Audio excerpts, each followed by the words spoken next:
going on, y'all? Freedom Seeking Junk Removal here, and today we have a small job for a repeat customer.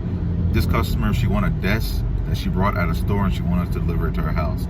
Me and my brother over here, we're gonna go ahead and do that small job. So come ahead and follow along with us.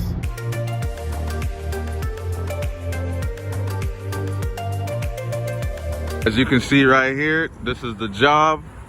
All the customer wanted was this desk, and now we're gonna go to her home and we're gonna deliver it and we're gonna set it up for her. Follow along. So job is complete. Sorry I couldn't show you guys what we were doing, but it was a lot of moving. As you can see, me and my brother right here. So basically we just unloaded it out the truck and then we just put it in our house. We didn't want to record her. She didn't want to be recorded, but that's what we really do. We do junk removal and we also do moving for people. It's really that simple. A lot of people need help in this world, and if you can provide a service to help people in this world, you can go ahead and make a lot of money. But that's all we really got to say. Make sure y'all stay humble. Make sure you stay positive. Make sure you stay safe out there. Freedom Seeking Junk Removal, and we are out. Peace out, y'all. Peace out.